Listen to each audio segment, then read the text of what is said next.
ဇလန်ရဲ့အစမှာတော့အရေးကြီးတဲ့အလုပ်ကိစ္စအစည်းအဝေးတစ်ခုပြီးသွားတဲ့နောက် CEO ဖြစ်သူဇက်ဟာယုံပါတီပေါ်မှာပျော်ပါတောက်စားနေတာကိုတွေ့ရမှာနဲ့အဲ့ဒီအချိန်မှာကုမ္ပဏီကိုအစကနေတီထောင်ပေးခဲ့တဲ့ဝန်ထမ်းအဟောင်းတွေကိုဇက်ဟာအလုပ်ထုတ်ပစ်လိုက်သလိုဒေါသထွက်နေတဲ့ဝန်ထမ်းအဟောင်း Hans ရောက်လာပြီးဇက်ကိုအော်ဟစ်ဆဲဆိုပါတော့တယ်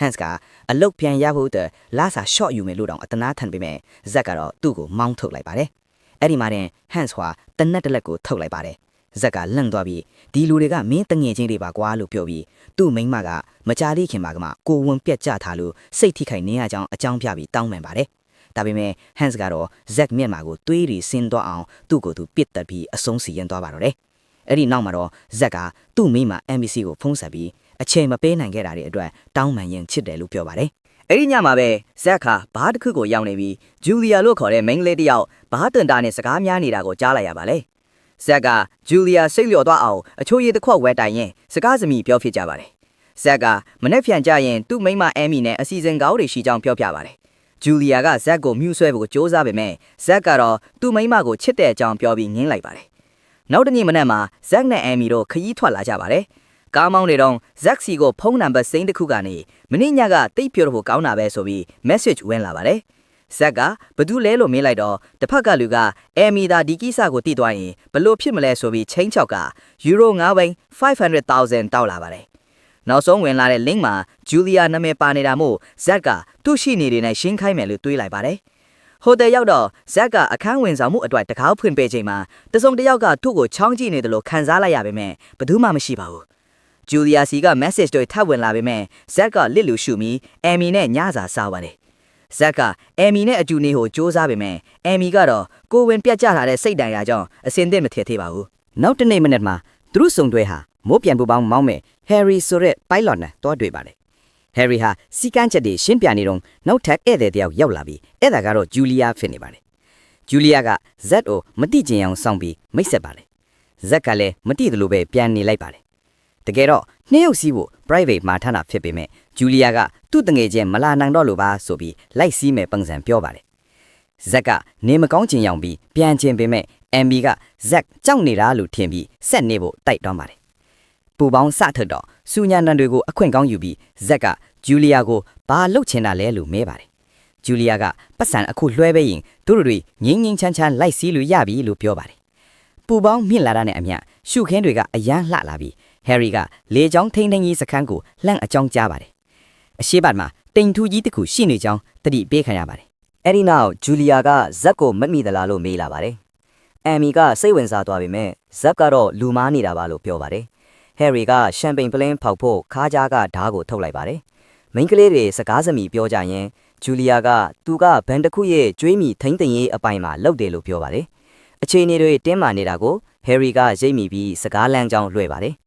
သူ့အရင်ကရေတက်မှလောက်ခဲ့ပြီးအငိမ့်စာယူပြီးမှဒီအလုပ်လုပ်ကြောင်းအခုလိုပျော့ပျော့ပါပါနေရင်ပတ်စံရနေတာရေစရာကောင်းကြောင်းပြောပြီးဂျူလီယာကရေမောလိုက်တာကြောင့်အခြေအနေကနေရခတ်သွားပြန်ပါတယ်။ Harry ကတချင်းဆိုပြပြီးအမ်မီကိုလည်းអော်ခိုင်းပါတယ်။အမ်မီអော်လိုက်တော့စိတ်ထွက်ပေါက်ရသွားတယ်လို့ခံစားရပါတယ်။ဂျူလီယာကလည်းလိုက်អော်ပေမဲ့ထူးဆန်းတဲ့အတန်တွေပြုတ်လောက်တာကြောင့်အားလုံးထပ်ပြီးနေရခတ်သွားကြပါတယ်။ဂျူလီယာကဓာတ်ပုံရိုက်မယ်ဆိုပြီးစုံတွဲပုံရဲ့ Harry ပုံကိုရိုက်ပေးပါတယ်။အမ်မီက Harry နဲ့ selfie တွဲရိုက်နေတော့ဇက်ကဂျူလီယာကိုဘာလို့ဒီလိုလုပ်နေတာလဲမေးတော့ဂျူလီယာကသူ့ဖုန်းကိုပေးပြီးဓာတ်ပုံရိုက်ခိုင်းပြန်ပါတယ်။ဖုန်းစကရင်ပေါ်မှာပတ်စံပေးမလားနောက်တဲ့ရမလားဆိုတဲ့စာကိုဇက်တွေ့လိုက်ရပါတယ်။ပူပေါင်းကတောင်တန်းတွေနဲ့နီးကပ်လာလို့ Harry ကအမြင့်ကိုမြင့်တင်လိုက်ရပါတယ်။ဂျူလီယာကဇက်ကိုကိစ္စဖြတ်ဖို့ပြောလာပြီးအမ်မီကဘာဖြစ်နေရလဲလို့မေးလာပါတယ်။အဲ့ဒီအချိန်ကရွှေလင်းလင်ငယ်ကြီးတကောင်သူတို့ခေါင်းပေါ်ကဖြတ်ပြန်သွားပါတယ်။ Harry ကတော့ဒါကကန်ကောင်းချင်းနမိတ်လို့ပြောပါတယ်။ဂျူလီယာကစိတ်မရှိတော့ပဲပူပေါင်းကိုပြန်လှည့်ခိုင်းပေမဲ့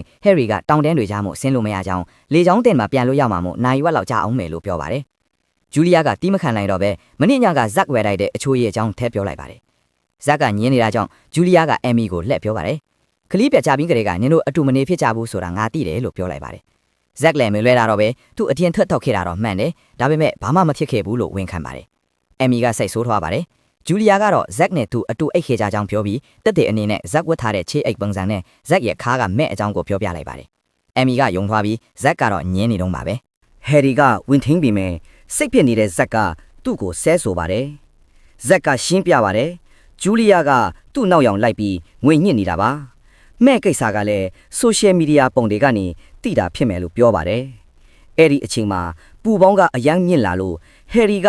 လေလျှော့ကိုအပေါက်ဖွင့်ခြင်းပေမဲ့ဂျူလီယာကတားပါတယ်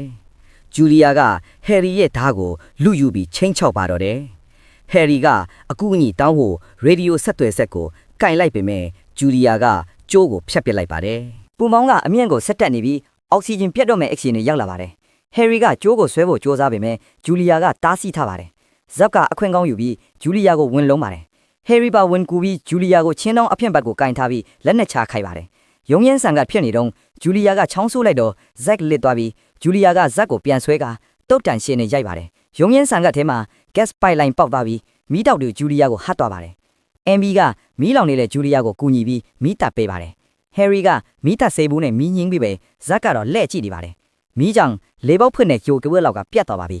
ဟယ်ရီကကျန်နေတဲ့ကြိုးစာကိုလမ်းယူဖို့ချင်းနောက်အနောက်တပ်ပေါ်တက်ရက်ပြီးကြိုးစားရပါတယ်သူကြိုးကိုလမ်းမိခါနီးမှာဂျူလီယာကသူ့ခြေထောက်ကိုဆွဲလိုက်တာကြောင့်ဟယ်ရီဟာချင်းနောက်ပေါ်ကနေပြုတ်ကျပြီးတေဆုံးသွားပါတော့တယ်အောက်ဆီဂျင်ပြတ်လက်လာလို့အားလုံးမူးဝေလာကြပါတယ်အမ်ဘီကဂျူလီယာမေ့လဲနေတာကိုတွေ့လိုက်ရပါတယ်အမ်ဘီကဟယ်ရီရဲ့အိတ်ထဲကကြိုးတစ်ချောင်းကိုယူပြီးချင်းနောက်အပေါ်ကိုတက်ကမီးလောင်ပြီးတိုးနေတဲ့ကြိုးစာကိုလမ်းယူကိုကြိုးစားပါတယ်အောက်ဆီဂျင်နဲလို့မေ့လဲမလို့ဖြစ်ပြီးပြုတ်ကျကားနီမှာတတိပြန်ဝင်လာပြီးကျူးကိုလမ်းဆွဲကလေပေါက်ဖွင့်လိုက်နိုင်ပါတယ်ပူပေါင်းလဲနှိမ့်ဆင်းလာပါတယ်အမ်မီကဇက်ကိုနူးပြီးဂျူလီယာကိုကျိုးတုတ်ကပတ်စပ်ပိတ်ထားလိုက်ပါတယ်ဇက်ကဂျူလီယာလိန်နေကပါဆိုပြီးကန်းကြေကပုံတွေကိုပြကမဲ့အကြောင်းကိုဆိုရှယ်မီဒီယာကနေထိနိုင်ကြောင်းရှင်းပြပါတယ်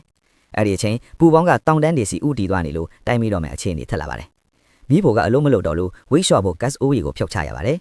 ပူပေါင်းကတောင်ဆောင်တွေနဲ့ပုတ်တိုက်မိပေမဲ့ကန်ကောင်းစွာနဲ့မပြက်စီးပဲလွတ်မြောက်သွားပါတယ်ဒါပေမဲ့ပူပေါင်းအသားမှာအပေါက်ကြီးတစ်ခုဖြတ်သွားပါတယ်အမ်မီကဂျူလီယာကိုရေတောက်ခိုင်းပါတယ်အဲ့ဒီအချိန်မှာဂျူလီယာကဖွက်ထားလက်ဓာတ်ကိုတိတ်တဆိတ်လန့်ယူလိုက်ပါတယ်ဂျူလီယာကသူဟာဟန့်စီရဲ့သမီးဖြစ်ကြောင်းဖွင့်ပြောပြီးသူ့အဖေသေဆုံးရတာဇက်ကြောင့်လို့ဆွဆွဲပါတယ်ဇက်ကဒါဟာစီးပွားရေးဆုံးဖြတ်ချက်တာဖြစ်တယ်လို့ပြောပြီးမြဲဂျူလီယာကလက်မခံပါဘူး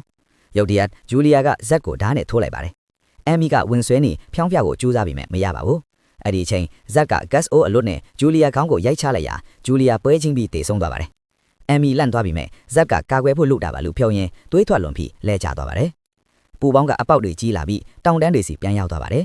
အမြင့်ပြန်တက်ဖို့အတွက်အမ်မီကနောက်ဆုံးကြံတဲ့ gas အိုးကိုတက်ပြီးမီးဘိုကိုဖွင့်ဖို့ကြိုးစားပြီးမရပါဘူးအမ်မီကဟယ်ရီအိတ်ထက်ကမီးချစ်ကိုတွေ့ပြီးဇက်နဲ့ပေါင်းကမီးဘိုကိုပြန်ညှိနိုင်ခဲ့ပါတယ်ပူပေါင်းကတောင်တွေကိုကြော်တက်သွားပြီးအယမ်းမြင့်သွားပြန်ပါတယ်အမ်မီကလေပေါက်ဖွင့်ပြီးပြန်ဆင်းဖို့လုပ်ပါတယ်လေစီးကြောင်းတစ်ခုကသူတို့ကိုတောင်ကွယ်ဒီစီခေါ်သွားပေးပါတယ်ဇက်ကဒါတွေအားလုံးသူ့ကပြက်မဟုတ်ဘူးအမ်မီသာသူစိမ့်မိမနဲ့စကားမပြောခင်ဒါတွေဖြစ်မှာမဟုတ်ဘူးလို့အပြက်တင်စကားဆိုပါတယ်အမ်မီစိတ်ဆိုးပြီးရှီတူးလိုက်ရမှာမီးလောင်ထားနဲ့ကြမ်းကင်းကြွန်ကြပြီးပြုတ်ကျလို့နီးပါဖြစ်သွားပါတယ်ဇက်ကဒန်ယာနဲ့မှုအမ်မီကိုမဆွဲတင်နိုင်ပဲအမ်မီကိုယ်တိုင်တစ်သားတန်းကိုကိုက်ပြီးတက်လာရပါတယ်မိုးချိုးမုံတိုင်းတဲ့ရောက်သွားပြန်တဲ့အခါအမ်မီကပူပေါင်းအပေါက်ကိုဖာသေးဖို့အတွက်ဇက်ပခုံးပေါ်နင်းပြီးကြိုးစားရပါတယ်ပြီးတော့မီးဘိုကိုဖွင့်ပြီးမုံတိုင်းတဲကလွတ်အောင်မောင်းနိုင်ခဲ့ပါတယ်လွင်ပင်ကျဲဤတစ်ခုပေါ်ရောက်တော့အမ်မီကဇက်ရဲ့ဖုန်းကိုယူပြီးဂျူလီယာစီကလင့်ကိုဖွင့်ကြည့်လိုက်ပါတယ်အဲ့ဒီဗီဒီယိုထဲမှာဇက်နဲ့ဂျူလီယာတို့အတူအိတ်ခဲကြတာအမှန်ဖြစ်နေပြီးဇက်ကတူဝန်တန်းဟောင်းဟန့်စ်ကိုအတုံးမကျတဲ့ကောင်လို့ပြောဆိုထားတာကိုပါတွေ့လိုက်ရပါတယ်ဇက်ကအမ်မီကိုမိသားစုမပေးနိုင်တဲ့မိမသူ့ကျေးဇူးကြောင့်ဒါလူရဝင်နေတာမဟုတ်ရင်အိမ်သာဆေးနေရမယ်ကောင်မလို့စော်ကားပြောဆိုလာပါတယ်အမ်မီကဇက်ရဲ့စိတ်သက်အမှန်ကိုသိသွားပြီးကွာရှင်းမယ်ပိုင်ဆိုင်မှုတဝက်ယူမယ်လို့ပြောပါတယ်ဇက်ကအမ်ဘီကိုရန်ပြုတ်ဖို့လာချိန်မှာအမ်ဘီကတောင်းလိုက်လို့ဇက်ကချင်းတောင်းပေါက်ကနေပြုတ်ကျပြီးဇက်ကျိုးကိုတွဲလောင်းခုန်နေရပါတယ်ဇက်ကတောင်းမှန်လိုက်ချင်းဖြောင်းလိုက်လုပ်နေတော့မှပဲအမ်ဘီကဆုံးဖြတ်ချက်ချလိုက်ပါတယ်ချင်းတောင်းထဲမှာရှိနေတဲ့ဂျူလီယာရဲ့အလောင်းကိုအပေါက်ထဲကနေတွန်းချလိုက်ရာအလောင်းကဇက်ကိုဝင်တိုက်မိပြီးဇက်လည်းအောက်ကိုပြုတ်ကျသေဆုံးသွားပါတော့တယ်ငိုကြွေးနေတဲ့အမ်ဘီဟာဇက်ပေးထားတဲ့ဆွဲကြိုးနဲ့မင်္ဂလာလက်စွပ်ကိုပါဖြုတ်ချလိုက်ပါတယ်နောက်ဆုံးမှာတော့ပူပေါင်းဟာတစ်တော်တစ်ခုတည်းကိုဖြည်းဖြည်းချင်းတက်ဆင်းနိုင်ခဲ့ပါတယ်အမ်ဘီဟာပူပေါင်းတဲကထွက်မီးဘိုကိုဖွင့်ပြီးပူပေါင်းတစ်ခုလုံးကိုမီးရှို့ဖျက်ဆီးလိုက်ကလွတ်မြောက်သွားပါတော့တယ်။နောက်ထပ်ဒီလိုစိတ်ဝင်စားစရာဗီဒီယိုလေးတွေကြည့်ချင်တယ် subscribe နဲ့ notification လေးဖွင့်ထားဖို့မမေ့ပါနဲ့ခင်ဗျာ။ကြည့်ရှုပေးတာကျေးဇူးတင်ပါတယ်။